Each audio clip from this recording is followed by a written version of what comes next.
So what we've got to do is make that change in those standards. That's where the shifts happen. It doesn't happen any other place. And I'll give you a very simple example. If you want to know the difference in people's lives, it all comes down to what are the things that are musts for you versus shoulds. So let me tell you this. We said to have an extraordinary life, you got to have an extraordinary psychology, right? Extraordinary psychology means you got to live in an extraordinary state. To be in an extraordinary state, you got to condition your nervous system, your body, your physiology and focus to be at their best. Do you agree with this? Yes or no? Then to do that, though, you can do that. Why doesn't everybody? Not because you can't. We all have the ability. It's because of our standards. I remember a time early in my career, I was about 24, and I went to do a seminar in Boston. And in those days, a big seminar for me was like 125 people. And it was a 3-day seminar, and we worked around the clock, and people made such extraordinary changes in their life. And at the end of it, I was feeling so fulfilled. I was thinking, my God, I'm 24, maybe 25 at the time, and I am so happy because I have found my mission in life. I'm doing what I love. It's making a difference in people's lives. This is extraordinary. So we finished about midnight on the Sunday night. And around midnight, I'm still wound up, so I don't feel like going to bed. So I decided, okay, let me take a walk here, and I decided to go through Copley Square. If you've been through Copley Square, it's a pretty neat place. Because in Copley Square, you can look up and you can see buildings that were here before we were known as the United States, and beside them you see skyscrapers that are new. It's a pretty cool place. So I'm walking around midnight on Sunday night. There's nobody in Copley Square midnight on Sunday night. And I'm walking along, and I see this guy in the distance, and he's kind of stumbling back and forth between the gutter and the sidewalk. He's got a long trench coat on, his head's down like this. He's holding a brown bag, and I can start to smell him even before I get there, and I'm thinking, this guy is obviously drunk. And as I started to get closer, I thought, I bet he's going to beg me for some money. And sure enough, whatever you focus on life tends to happen, doesn't it? So sure enough, he gets real close to me, and I thought all of a sudden he wasn't going to do it, and all of a sudden he popped his head up. It was really weird. He went, "Mister!" He had this really bizarre-looking sounding voice. He went, "Mister, could you loan me a quarter?" And I thought, do I want to reward this behavior? And then I thought, I don't want him to suffer. Do you have this dilemma sometimes? Like, I'm not here to judge. So years ago, I finally decided I always just give. Even if the person's pulling a scam, that's for them to deal with. If I have the ability, then I give. And so I thought, but could I teach him something?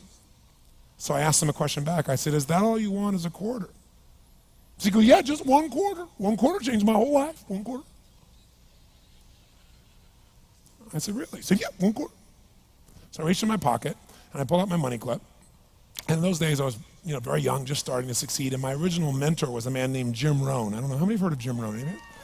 Yeah, he's a great guy. And Jim told me, he said, Tony, look, you've come from a poor background. You got a poor psychology. You got to change it. He said, you don't have any money, so pretend you do. He said, start training your brain, condition it. He said, go save all your money, get $300 bills, and put them on the outside of your money clip, even though you only have $5 in between them. So every time you put it out, you'll see that, you'll feel inspired, you'll feel better. He said, and you'll feel better, you'll do better. So I was like, okay. So I did. So I pulled my money clip, and sure enough, I got $300 bills in. I made sure he saw the bills. So I'm tearing through that, right? Looking in between there, see if I can find some change. But I made sure he saw it. Sure enough, he's looking at the $100 bills, checking it out. I find the quarter, I pull it out, take the money, put it in my pocket. I notice he's watching my hand going into the pocket. I took the quarter, and I looked at him, and I said, sir, life will pay any price you ask of it. And I gave him the quarter. And then something really interesting happened. He took the quarter. He looked at the quarter. He looked at me. He looked at my pocket. He looked back at the quarter, looked at me, looked at my pocket, looked at me again, looked at the quarter, looked at my pocket, looked back at me and said, you're weird. And then he shuffled on off like this, right? And I thought to myself, wow, what's the difference between him and me? I mean, I was 24, 25 at the time, doing what I love most, have my mission in life, and he's in his early 60s, drunk on the street begging for quarters. What's the difference? And I thought, well, maybe God's blessed me because I'm such a good person. I thought, oh, and he's such a bad person, that's such bull. And I thought, wow, maybe the answer to that question is what I just told him. Life will pay whatever price you ask of it. But you know what's interesting? You got to ask intelligently. In the Bible it says, ask and you shall what? Yeah, pretty good formula. You ought to look into it. But you know what? It says, ask and you shall receive, but I'm sure it meant ask intelligently. I'm sure that's what God meant. I'm sure he didn't mean bitch and you will receive. Whine and you will receive. I don't think that was the instruction. Now, if you were going to ask intelligently, there might be 5 elements of that. Number one, you'd have to ask specifically, wouldn't you? You wouldn't ask in a general way. People do it all the time. They go, I want more money. Fine, here's $1, get out of here. Very often you're getting what you're asking for. You're just not aware of how general you're asking. Clarity is power. The more clear you are about exactly what it is you want, the more your brain knows how to get there. Your brain is a servo mechanism. It's like a bomb. Those bombs, those missiles, they have a servo mechanism. So if the target moves, it knows what the target is, it follows it. Your brain, when you condition it, knows exactly what to go for and it'll find a way to get there.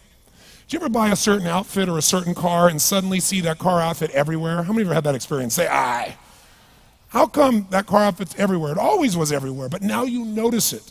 And the reason is because there's a part of your brain called the reticular activating system, the RAS. That part of your brain determines what you notice and what you don't notice. Your brain spends most of its time trying to make sure you don't notice because you'll go crazy if you notice everything. But when you decide what's most important to you, your brain goes after it. Everyone I know who's successful builds what I call an RPM plan. An RPM is built on the metaphor that the way to get from where you are to where do you want to go to the fastest is you got to build power, like in a car, RPMs. And the R stands for they know the result they're after. They know what they want precisely. If you don't know exactly what you want or you let yourself get beyond that into something general, you're not going to achieve it. Clarity is power. You got to know the specific result you're after. What do you want? If you can't answer that question right now in your personal life, in your body, in your relationships, in your finances, in your spirituality, then you're not going to be as fulfilled as you want to be. Today we're going to have you answer one of those questions at least.